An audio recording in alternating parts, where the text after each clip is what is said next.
Assalamualaikum warahmatullahi wabarakatuh. Ananda Bunda yang soleh dan soleha, hari ini kita akan belajar BMR, yaitu tentang mendengar, menyimak bacaan guru. Jadi hari ini kita akan mendengar cerita rakyat tentang Batang Tuaka. Batang Tuaka tersebut kisah di zaman dahulu. Hiduplah seorang pemuda bernama Tuaka yang tinggal bersama ibunya yang sudah tua. Ayahnya sudah lama meninggal. Mereka tinggal di pondok yang selalu bocor bila ditimpa hujan. Sehari-hari Tuaka dan ibunya mencari kayu api untuk dijual ke pasar. Dari hasil penjualan kayu api itulah mereka dapat membeli beras dan keperluan lainnya. Pada suatu hari di tengah jalan ketika hendak pulang, Tuaka dan ibunya melihat 2 ekor ular saling berkelahi. Mereka segera berlindung. Nampaknya kedua ular itu sedang memperebutkan geliga, yaitu permata tanda Raja Ular. Akhirnya salah satu ular itu mati dan yang satu lagi sangat kesakitan karena terluka. Namun sambil menelan batu geliga tadi, karena merasa iba, Tuaka dan ibunya sepakat membawa ular ke pondok untuk dirawat. Beberapa hari setelah itu, ular tersebut raib dan menghilang dari tempat yang disediakan Tuaka. Walau sudah dicari ke berbagai sudut pondok, tidak juga ular itu ditemukan. Yang tinggal hanya batu geliga yang pernah Tuaka lihat ketika ular itu berkelahi dengan ular yang lain. Ibu Tuaka mengatakan bahwa mungkin saja sang ular sengaja meninggalkan batu geliga itu sebagai ucapan rasa terima kasih karena sudah dirawat dengan baik. Sebaiknya batu itu segera dijual dan dijadikan modal dagang supaya hidup mereka berubah menjadi lebih baik.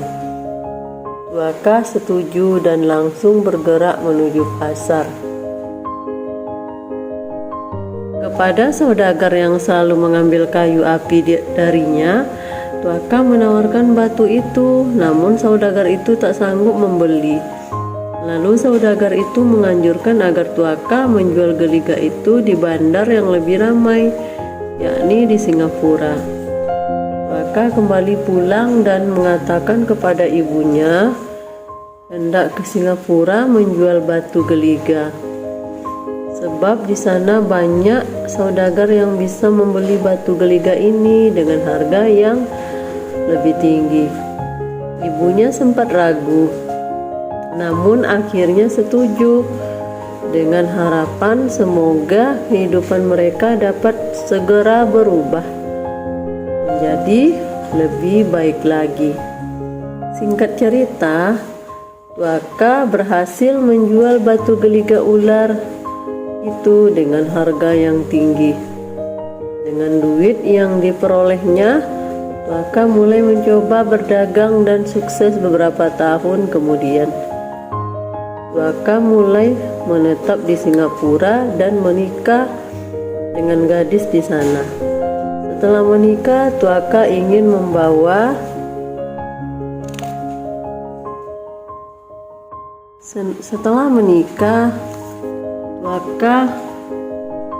membawa serta ibunya pindah ke Singapura. Dia menyiapkan kapal besar sambil membawa istrinya turut serta menjemput ibunya. Ketika sampai di dermaga kampung halamannya, Tuaka tak segera turun, melainkan mencari tukang kayu terbaik di daerah itu. dia merasa perlu memperbaiki pondok ibunya. Si tukang kayu meminta waktu 3 hari untuk merubah pondok menjadi rumah besar. Selain itu, Tuaka juga mencari pedagang kain yang memesan kain dari pakaian terbaik untuk ibunya serta perlengkapan rumah dan alat masak yang terbaik. Dia merasa malu kalau istrinya nanti melihat dan tahu bahwa dia berasal dari keluarga miskin. Pada hari kedua, kabar tentang kedatangan Tuaka sampai ke telinga ibunya. Cepat-cepat ibu Tuaka berlari menuju dermaga dan memanggil-manggil Tuaka. Mendengar nama Tuaka dipanggil-panggil, istri Tuaka pun menanyakan Tuaka, siapakah gerangan perempuan tua yang memanggil-manggil namanya itu? Tuaka yang merasa malu akan ketahuan kemiskinannya menjawab bahwa dia tidak kenal dengan orang yang memanggil-manggil namanya itu. Tuaka, ini ibumu. Ibu rindu padamu nak, teriak ibu Tuaka. Katanya dia ibumu bang, ujar istri Tuaka kepada Tuaka. Mana mungkin dia ibuku. Dia hanya perempuan tua yang gila di kampung ini. Dari dahulu, ketika aku kecil, dia selalu memanggilku sebagai anaknya. Jawab Tuaka. Hai perempuan tua gila, teriak istri Tuaka. Berhambus engkau dari sini. Ibu Tuaka tidak miskin dan gila seperti kamu. Mendengar itu, ibu Tuaka tertegun dan terdiam. Dia bergumam, ya Tuhanku, ampunilah dosa Tuaka yang sudah durhaka kepadaku. Berikan kepadanya peringatan agar sadar dari kesalahannya. Doa seorang ibu begitu makbul. Maka secara tiba-tiba Tuaka berubah wujud menjadi burung elang dan istrinya berubah menjadi burung punai. Ibu Tuaka terkejut dan sedih melihat itu, karena bagaimanapun dia masih sayang kepada anak dan juga menantunya itu. Namun untung tak dapat diraih, malang pun tak dapat ditolak. Burung elang dan punai itu terus berputar-putar sambil menangis tanpa henti. Air mata kedua burung itu terus menetes dan membentuk sungai kecil yang semakin lama semakin besar.